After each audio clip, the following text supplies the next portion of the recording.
আপনারা কেমন আছেন? নিশ্চয়ই ভালো আছেন। প্রচুর গরম পড়েছে, জানি হয়তো গরম একটু কষ্ট হচ্ছে, কিন্তু যাই হোক সবাই হয়তো ভালোই আছে।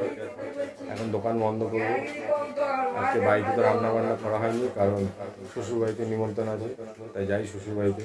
আর একটু শালির মেয়ে এসছে, ওর একটু শরীরটা খারাপ, একটু দেখেও আসি, ওর জন্যই মেনলি যাওয়া। না তো গরমে তো বেরাতে ইচ্ছা করে না, কিন্তু পুচকিটার জন্য একটু আমাদের পুচকুয়া আজকে একটু শরীরটা মনে হয় ভালো আছে, খেলছে। এই পুচকুয়াকে আমরা দেখতে এসেছি। এই পুচকুয়াকে দেখো, খালি বদমাশি করছে। এই এই এই এই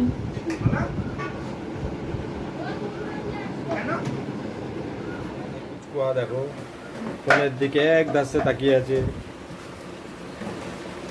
ওই দেখ,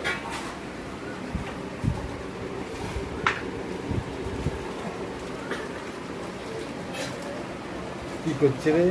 শ্বশুরবাড়ি এখন আসলাম, অনেক বেলা হয়ে গেছে, খুব খিদে পেয়ে গেছে। একদম এসেই আগে কুচকুটাকে একটু আদর করলাম, করে খেতে বসে পড়েছি। খাওয়া যাচ্ছে কী আছে দেখি। টক ডাল, আম দিয়ে, পমফ্লেট মাছ, চাটনি আর ভাজা। হালকা হালকা করে খাওয়া ভালো, যা গরম পড়েছে।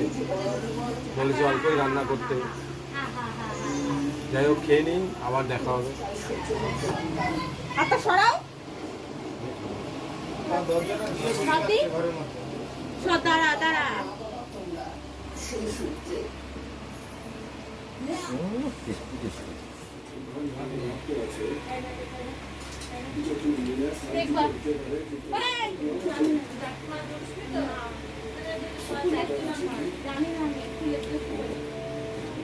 এরা এখন খেতে বসেছে। পায়েল,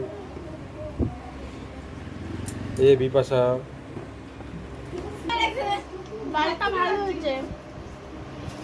এই যে ক্যাটারিং এর লোক, লেবারে রেখেছে একজন, একদিনের জন্য লেবারিং করছে।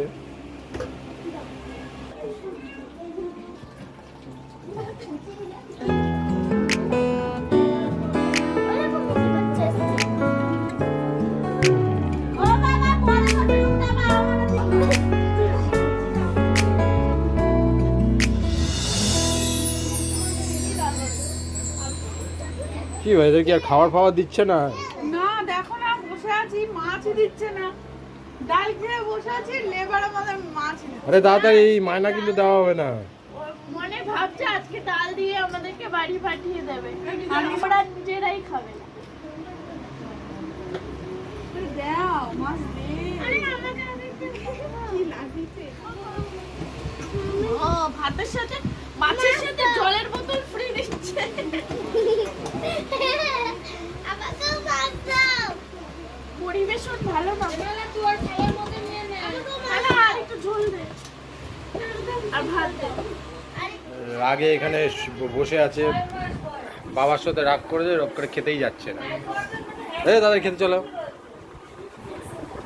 রাগ দেখেছো, খালি মোবাইল দেখবে, তাও খাবে না। চলো, ওখানে ঘুমালো, এই যে ঘুম থেকে উঠে গেল। খালি ঘুম হয় না বেশিক্ষণ। হ্যাঁ,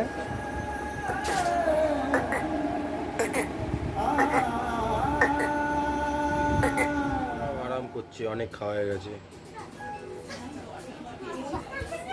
5টা বাজে শ্বশুর বাড়ি থেকে আসলাম, এসে দোকান খুললাম।